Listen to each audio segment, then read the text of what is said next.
Rahim. Thank you so much for inviting me to speak today. I am very excited about this conference, really. I do want to talk today about what Her Excellency Minister Razan touched on. And it's just to give you an idea of what the Race to Zero and what our role as global ambassadors with the UNFCCC, what we're aiming to do, and how we can bring this global initiative closer to home, closer to the region, and definitely closer to Egypt. The idea was, how do we get more and more communities to join in? They started engaging with NGOs, with private sector, with local government at the municipal level, and definitely with just influential personalities and activists, etc.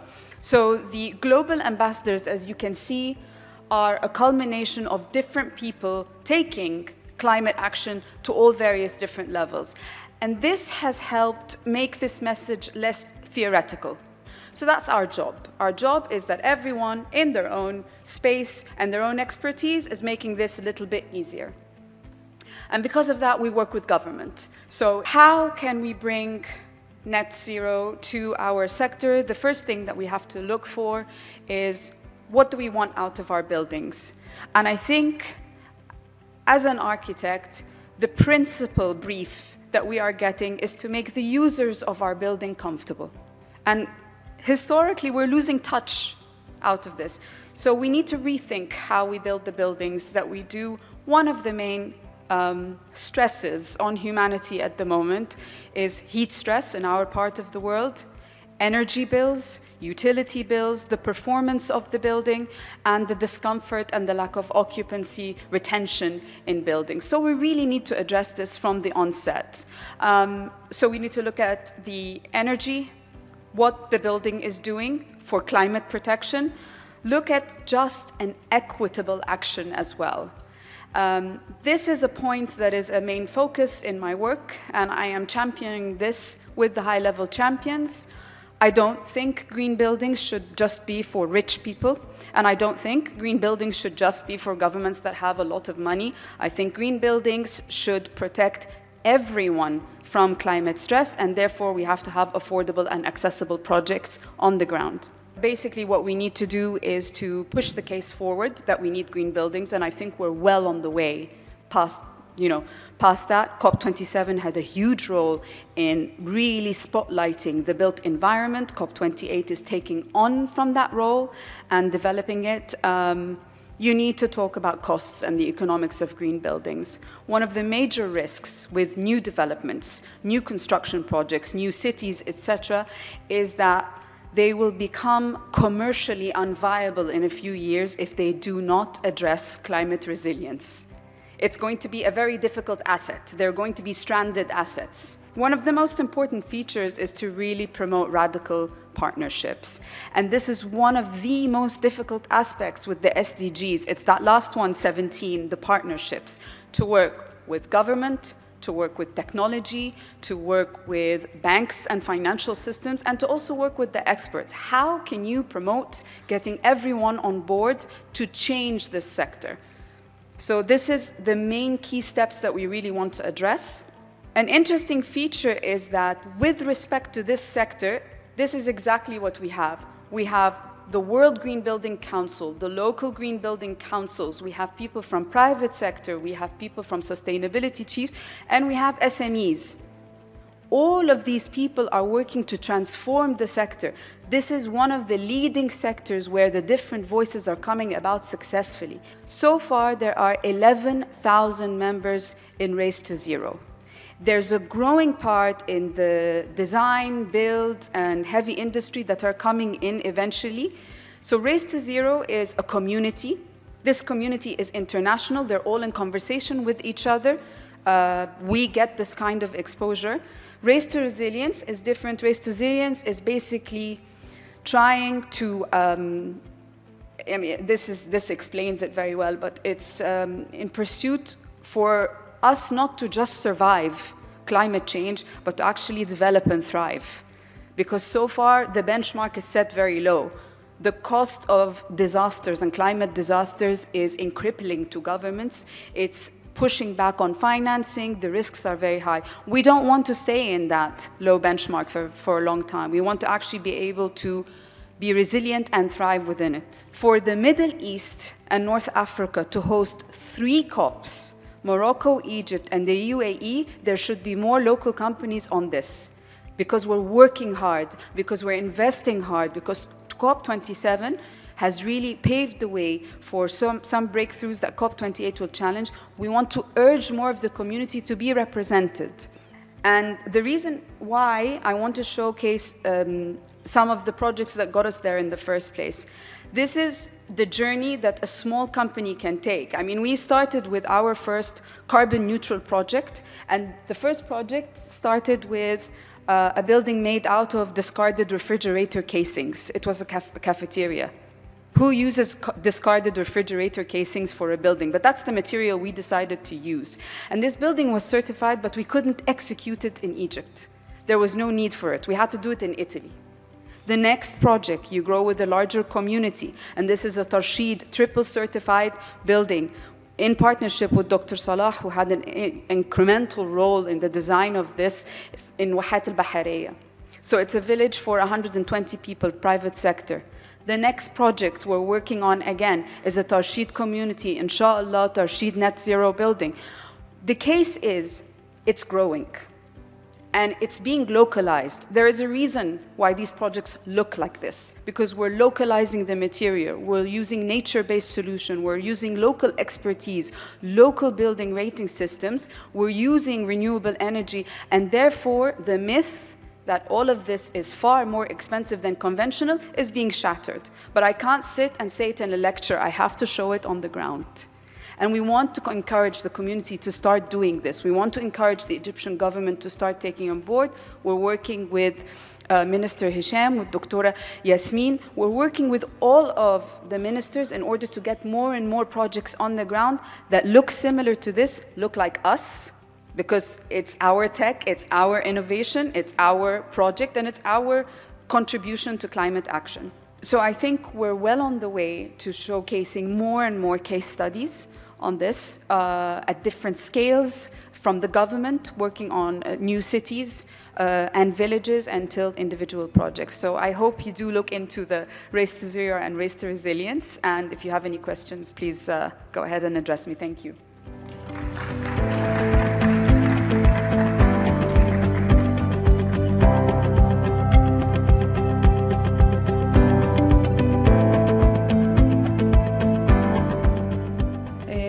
How do you see businesses can join the Race to Zero, and what are the commitments that they need to do, and what are the benefits for the businesses to run this? Yeah, so businesses can join the Race to Zero because it's addressing different sectors. So the roadmap is quite clear. It definitely works and addresses the individuals in the company. So there are people that are specialized in publishing. There are people that can research and do the market research on how to make pledges and what sort of pledges to join.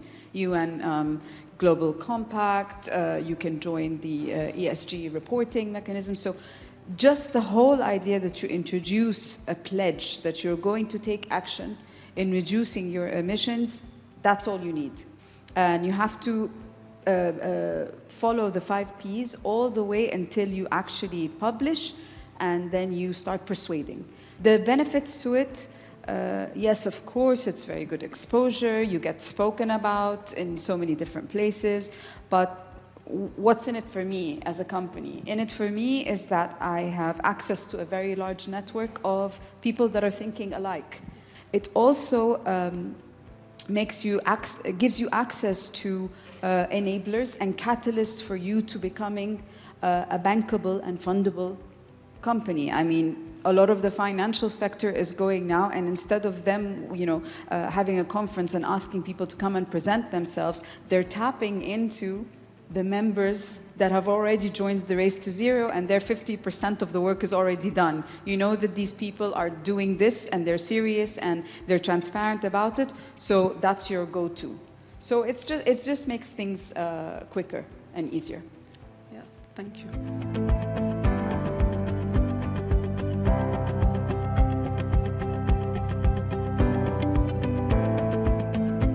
And my question is for Egypt, not all over the world. I would like to illustrate more. In Egypt, we have enhanced the society in the last years. We very well achieved steps. Also, the environment, we have very well achieved steps. But in the economy, there is a lot of deficiencies. There is a lot of disasters affected by global economy. If I would like to hear from you, your point of view about the affection of economy on environment and society. Thank you very much, and nice to meet you. I think one of the major aspects that has been highlighted that we didn't really take on board, or it wasn't so obvious, was the global supply chain. And I think with starting from just about pre-COVID, we internally here had a very rigorous economic reform structure that started, with us seeing construction costs post-November 2017 onwards. That really was a wake-up call. Suddenly, it was very, very lucrative to build in Egypt, and then we started getting challenges. So we had to up our game a little bit. We have been for a long time taking it for granted that it's very easy to have construction in Egypt. It's abundant, we're growing very fast, etc. So that's the first thing. The second thing was that the global supply chain, I think, put a major spotlight in the materials, in the appliances, in the machinery that go into our buildings. Suddenly you really had to think, what is locally available and what do I get from abroad? Which in turn put a spotlight on the need to finance local R&D. The need to allow businesses to develop local products, to develop local material, to upcycle, recycle, reuse, but also to develop internal technology that works. So not every time there is a global, and it's not every time, it's reoccurring, by the way, there is a global disaster, we come to a screeching halt that affects us so rigorously. So I think it can work in both ways. Either we can sit and really feel the challenge and it can make us stop working, or it's the right time to demand investment in SMEs, investment in local tech, investment in local research, that we can provide these kinds of materials, audit them, register them, and get them recognized abroad, and also develop the technology that could be used by everyone here, and get the financial case up and running. As I said in my presentation, it really falls down to the financial support for this sector. Thank you for recognizing that this sector has a huge effect on climate change. Now please show the money in order to help us get the solutions. It cannot be more straightforward from a private sector person. The complaining is out there. Now you have to help us because we're trying to put forward the solution, but you keep on spreading the money everywhere else. The next thing is, for COP, there is a pledge for a huge sum of money. $100 billion pledge to invest. For the longest time, they've been saying, oh, well, we can't really see which projects. Can you please show us the projects? Can you please show us the projects so we can implement this money and we can give the money to projects that we can track? And I think this is why we said COP of implementation, and the next COP is going to be COP of innovation, COP of inclusion. So there's a way forward, a response to how much the economy is being brought into the discussion of COP.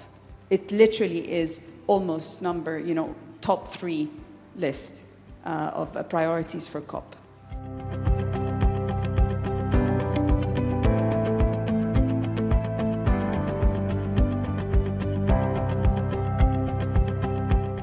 Thank you so much for having me again and for hosting us. Let me just give you a very brief idea on what is Haya Karima. A Decent Life initiative is basically about the upgrading and the embetterment of 4,500 existing villages in all of Egypt.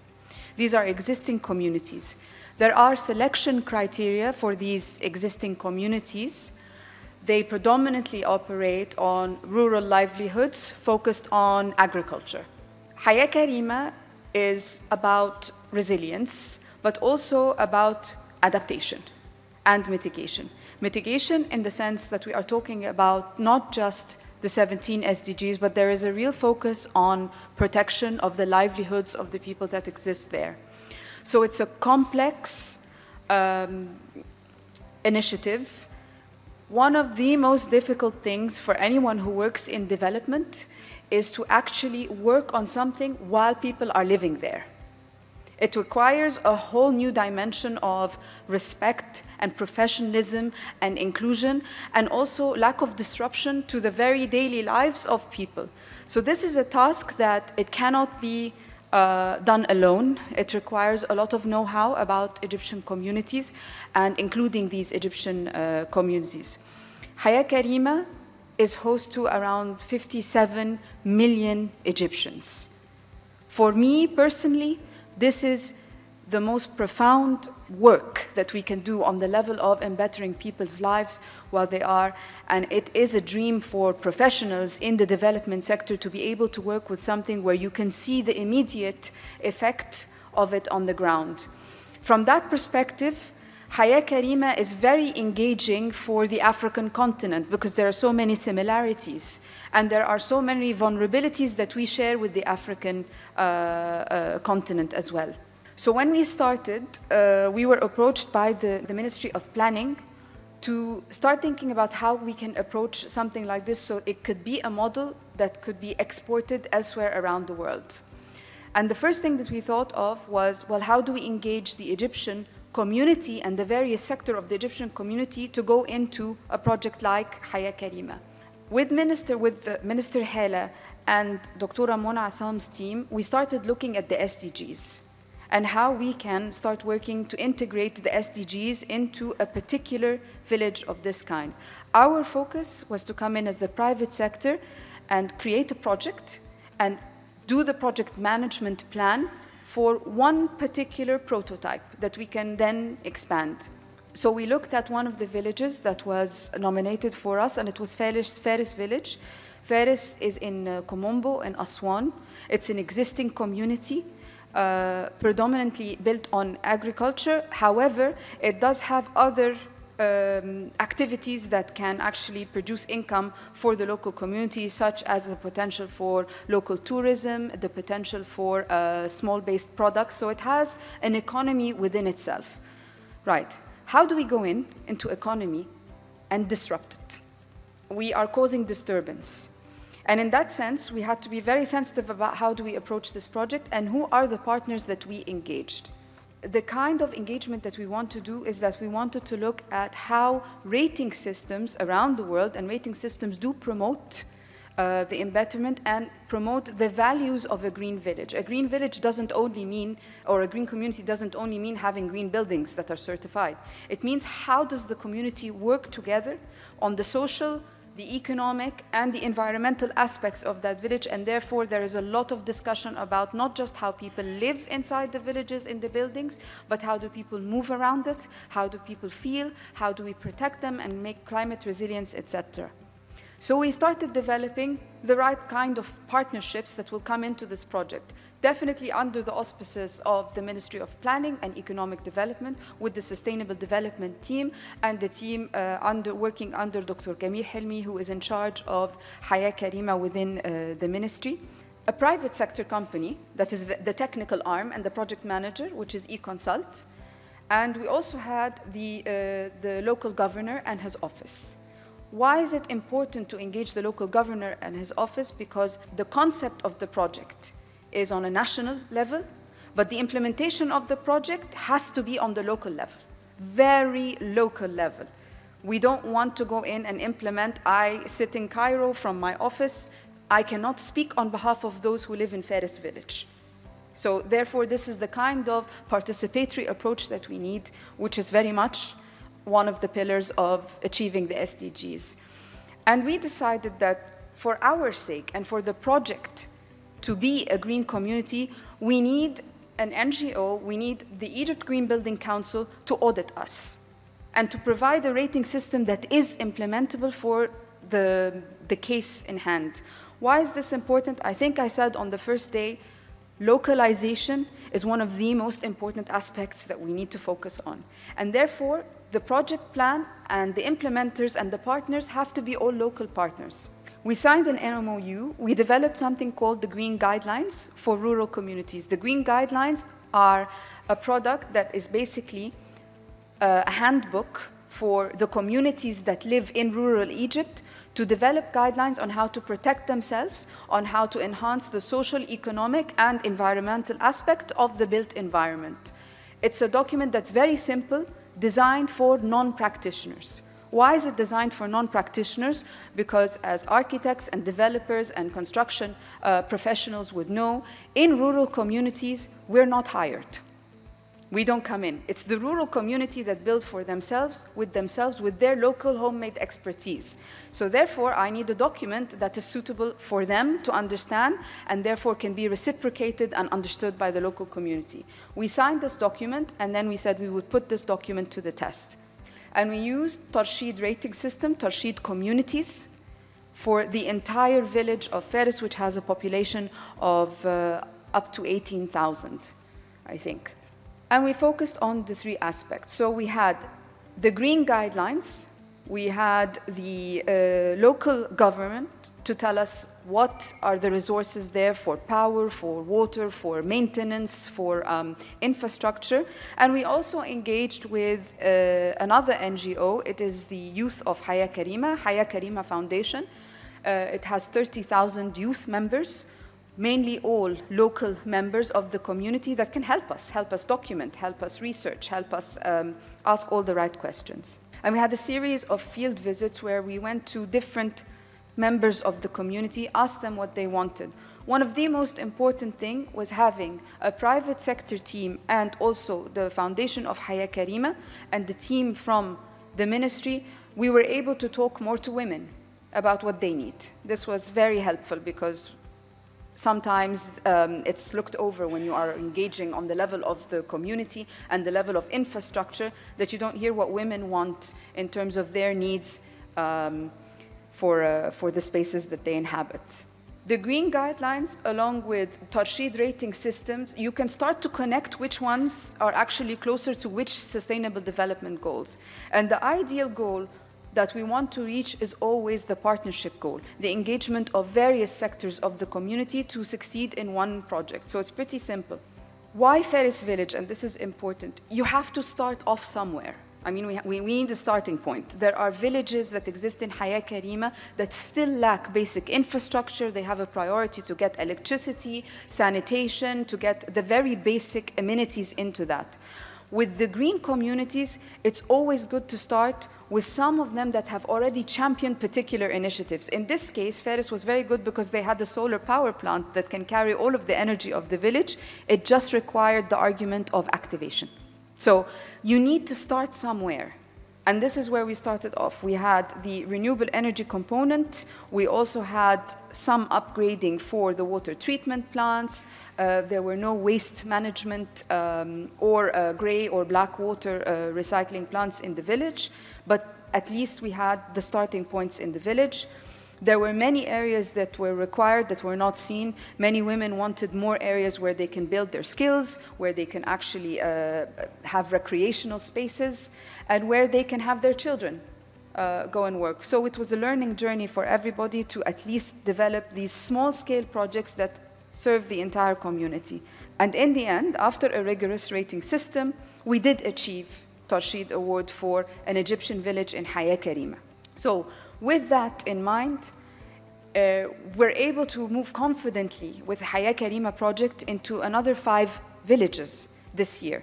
So that the aim of the project is in every single Haya Karima governorate, which are, I think, 20, there is one prototype that have done this. So who worked with us? The deputy governor, the universities, so that they can actually test some of the materials and do some of the technical assistance to us. Local entrepreneurs. We engaged with the Smart and Green Governorates Initiative, which Safir Hisham Badr talked about on the first day. So he receives a lot of applicants from local communities. Some of them are within these villages. So instead of myself going and hiring an entrepreneur from Cairo to come in and do a small composting plant or build something quite small for us, or why don't I tap into this database and engage with that project to provide me with this kind of assistance? So this year we are looking at الشرقية, الفيوم, سوهاج, الوادي الجديد, and دمياط, 5 nominated villages. Today is the first day of our field visit there. And we aim to have one beacon, one example of a prototype in every governorate that can become a positive contagion. That's basically what this project is about. Thank you.